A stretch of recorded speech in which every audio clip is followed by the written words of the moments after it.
Oke, siap-siap ya. Kita bakal bedah sebuah cerita yang seru banget.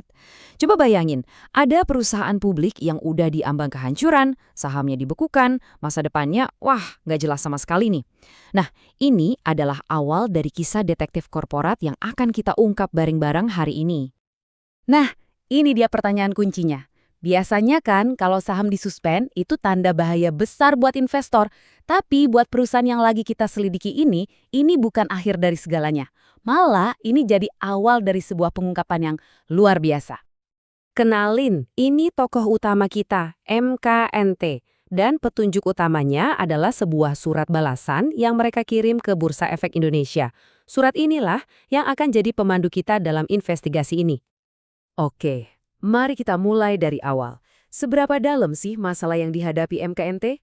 Ini bukan sekadar masalah keuangan biasa loh, ini udah krisis hidup mati buat perusahaan. Lihat angka ini, lebih dari 2 miliar rupiah. Itu utang MKNT ke Bursa Efek Indonesia. Gede banget kan? Ini bukan cuma angka di atas kertas, ini adalah beban berat yang bisa bikin perusahaan benar-benar tenggelam. Situasinya genting banget. Sekarang, coba deh bandingin utang miliaran tadi sama angka ini, 2 perak. Iya beneran, cuma 2 rupiah per lembar saham. Itulah harga terakhir saham MKNT sebelum perdagangannya dihentikan total pada 2 Juli 2024. Angka yang hampir nggak ada artinya, yang nunjukin betapa hancurnya kepercayaan pasar ke perusahaan ini. Karena udah di ujung tanduk, manajemennya ambil langkah yang super drastis. Mereka memutuskan buat menjual aset paling berharga milik perusahaan. Yuk, kita lihat lebih dekat apa sih yang mereka lakukan? Aset yang mereka jual itu bukan aset biasa loh. Ini 2 anak perusahaan yang jadi inti bisnis mereka. PT Katalis Integra Prima Sukses atau CHIPS dan PT Graha Planet Nusantara atau JPN. Ini tuh ibaratnya kayak mencabut jantung perusahaan itu sendiri. Mesin yang selama ini jadi sumber penghasilan mereka. Nah, ini pertanyaan besarnya kan? Logikanya, kalau jual bisnis inti, harusnya dapat suntikan dana segar yang gede banget dong. Bisa buat bayar utang, buat modal lagi. Tapi, disinilah ceritanya jadi aneh banget. Dan ini dia pengakuan mengejutkan langsung dari dokumen mereka sendiri. Perusahaan bilang mereka belum terima duit sepeser pun dari penjualan bisnis intinya. Gila kan? Bayangin, kamu jual aset paling berharga, tapi nggak ada uang tunai yang masuk ke kantong. Kok bisa? Iya jelas dong, Bursa Efek Indonesia langsung curiga. Transaksi aneh tanpa uang tunai ini bikin mereka bertanya-tanya. Akhirnya, Bursa pun melayangkan serangkaian pertanyaan tajam yang harus dijawab. Yuk kita bedah pertanyaan-pertanyaannya. Pertanyaan pertama dari Bursa langsung to the point, menyoroti laporan keuangan mereka yang janggal. Pertanyaannya simpel tapi nusuk. Gimana ceritanya persediaan barang kalian tiba-tiba jadi nol? Jawabannya ternyata, ya masuk akal, tapi sekaligus tragis. Semua persediaan mereka, kartu perdana, voucher isi ulang, itu ternyata memang milik CHIPS dan GPN.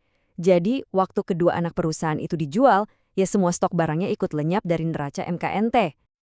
Oke, pertanyaan selanjutnya makin logis. Kalau bisnisnya udah nggak ada, terus perusahaan ini dapat duit dari mana?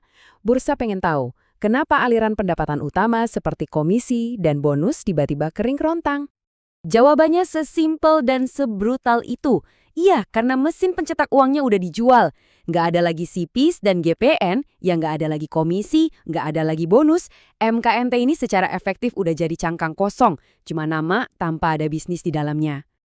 Di tengah situasi yang kelihatannya mustahil ini, MKNT muncul dengan sebuah rencana penyelamatan. Dan ini bukan rencana biasa, tapi sebuah manuver keuangan yang sangat berani dan kontroversial banget. Rencana ini namanya PMTHMED atau biar gampang kita sebut aja private placement. Gampangnya gini, ini adalah cara cepat buat dapat suntikan modal dari investor baru yang bersedia mengambil resiko super besar dengan imbalan bisa dapat porsi kepemilikan saham yang signifikan. Nah, ini dia inti kontroversinya. Aturan bursa itu jelas banget, harga saham baru minimal harus 50 perak. Tapi MKNT minta pengecualian. Mereka mau nerbitin saham baru dengan harga jauh di bawah itu. Dengan alasan harga terakhir mereka di pasar kan cuma 2 perak. Ini sebuah permintaan yang nekat dan berisiko tinggi. Kalau sampai rencana ini disetujui, akibatnya bakal dahsyat. Nilai saham investor lama bakal anjlok karena terdilusi besar-besaran. struktur kepemilikan bakal berubah total dan akan ada pengendali baru yang mengambil alih kemudi perusahaan. Ini benar-benar perombakan total. Oke, jadi dengan rencana perombakan total ini, gimana langkah selanjutnya? Yuk kita lihat fase akhir dari rencana penyelamatan ini dan apa yang menanti perusahaan di ujung jalan. Langkah pertama, mereka cukup cerdik. Mereka minta ke bursa supaya suspensi sahamnya jangan dibuka dulu. Tujuannya apa? Buat mencegah kepanikan dan harga saham yang anjlok di pasar, sementara mereka berjuang buat dapat persetujuan rencana radikal ini dari para pemegang saham. Dan nanti, kalaupun sahamnya dibuka lagi, perdagangannya nggak akan normal.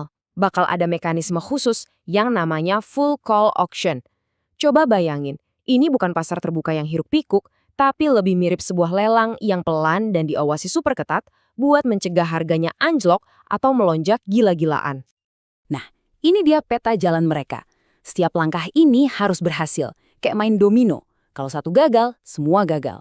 Pertama harus dapat iya dari pemegang saham. Kalau berhasil, mereka bisa lanjut private placement buat dapat dana segar. Dana itu nanti memungkinkan pemilik baru masuk, yang kemudian akan pakai sebagian uangnya buat lunasin utang ke bursa. Cuma setelah semua itu beres, barulah sahamnya bisa diperdagangkan lagi. Itu pun dengan aturan yang sangat ketat. Pada akhirnya, kita kembali ke pertanyaan ini. Apakah kita lagi menyaksikan sebuah strategi super cerdas untuk membangkitkan perusahaan dari kematian? Atau ini cuma sebuah pertaruhan tingkat dewa di mana investor lama yang menanggung risiko paling besar? Jawabannya hanya waktu yang bisa membuktikan.